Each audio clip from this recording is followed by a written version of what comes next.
was always this Burnside in circle, where she lectured the students and got really emotional and started crying, and what should have been probably a 3-minute circle turned into a 15-minute circle. It was life-changing, I think, for a lot of the students. It's her encouraging me, telling me I can do all things through Jesus Christ that strengthens me. She said that if I push myself above the limit, there are so many possibilities, that are like there for me. And I believe that, and I went with it, and I appreciate her because it came from the heart, and it was very sincere. Burnside was when she invited me over to her house for dinner, and me, Mr. Burnside, Robert, and 2 other fellows, we were talking about different ways in which we can impact our community. We had many discussions on what we can do to find different avenues for students. We were talking about different life experiences that we were going through, and we were able to talk with each other and have an outlet during that time period. We had a meeting with my teacher, Mr. Trish. He was telling us about like I'm failing or whatever, and she started crying, and I had to hold my tears back and stay strong in front of her because I know she loved me so much, and I felt her tears inside of me. Like from there on, I had to buckle down and like think about my future, because I know my mom wouldn't want me to be. I know she didn't want me to be that person, and from there on, like I had to change my mind. I had to buckle down on my work.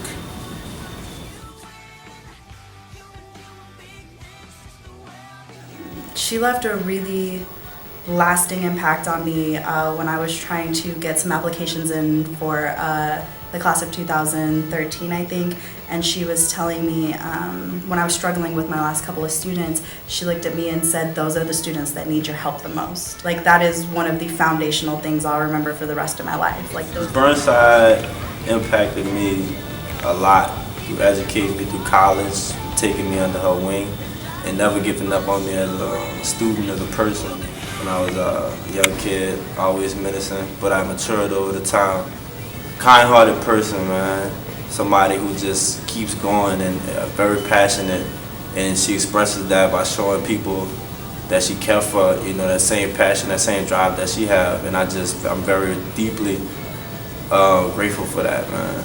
And it's just amazing how far I came from the journey, from my freshman year all the way to where I am now. When I'm in college, man, She has mentored and supported me and helped me to grow personally and professionally, and has really ignited, through her own passion for helping the youth of New Orleans and fighting for equality, has really ignited my own passion in the work, and I will be forever grateful for that. I started Project Butterfly New Orleans here when Ms. Burnside heard about the work that I do. Sherdren was like, oh, you do that? Oh, well, we have space for you to do that here.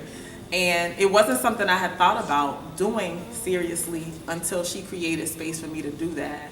I've now served over 150 girls, and we're now here, and we're at another site, and we're getting requests to expand our work across the city. None of this would have happened if she hadn't said, go for it. Everyone knows when you sit in a meeting with Sherdren, it may go on for hours and hours, but the lessons you get in those meetings transcend, again, the immediate experiences in those meetings. And from her, I've gotten some one-liners that have really, really impacted me personally and professionally.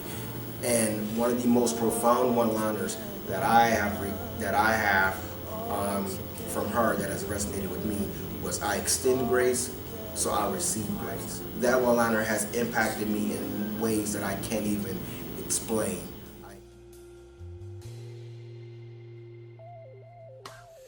Was that flight back from San Francisco to New Orleans. When we got on this plane, I knew that Miss Burnside was tired. I think she was even sick that day. She was complaining that her body wasn't feeling well.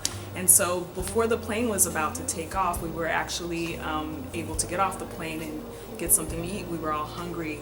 And a passenger came on the plane with, I think, a box of Popeye's chicken.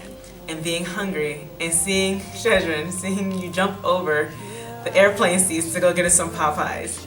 I was thinking to myself, this was the lady who just said that she wasn't feeling well and sick like maybe 5 minutes ago, smelled the fried chicken and was over. That was hilarious, and it'll be an image I always have in my head.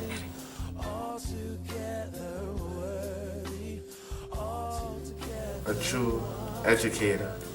She taught me how to like school. She taught me how to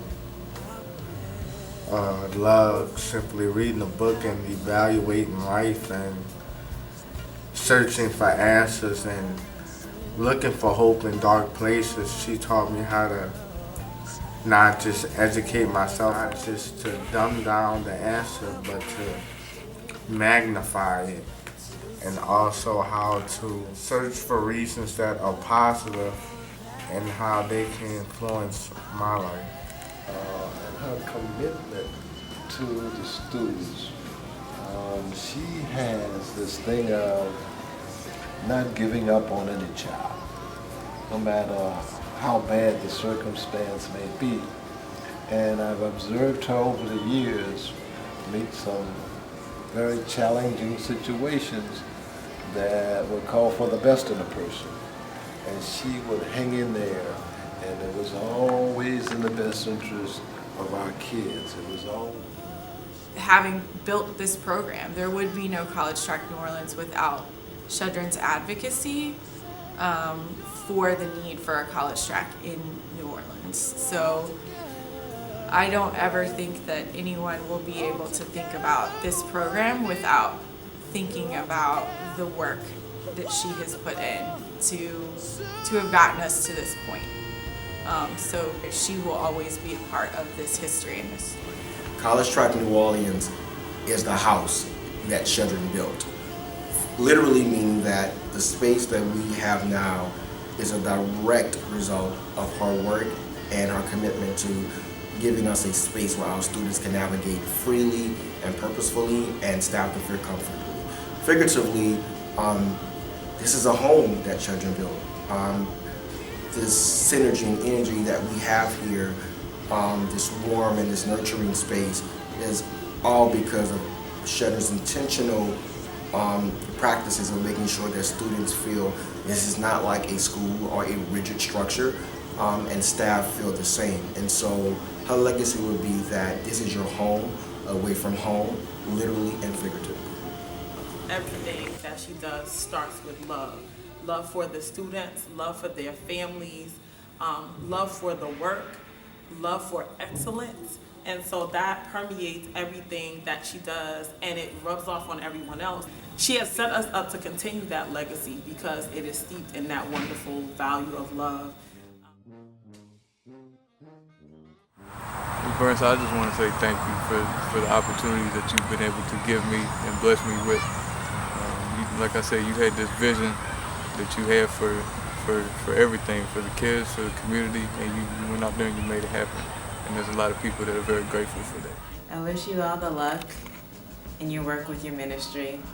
I know with your faith in God and Him guiding you, you'll be successful in all you do, and your connection to the community will forever be here. Good luck.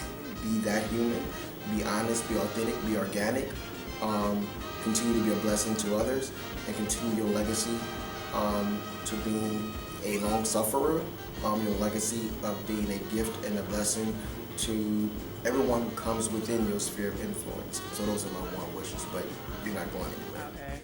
I just want to say that you will be truly missed, Miss Burnside, and I'm really grateful and thankful for everything that you've done for me. And I just want you to know that you haven't gotten rid of me yet. Thank you for Ms. Burnside for being a great leader at College Track. And I know wherever you go, you're going to be very great at it. And I love you and good luck.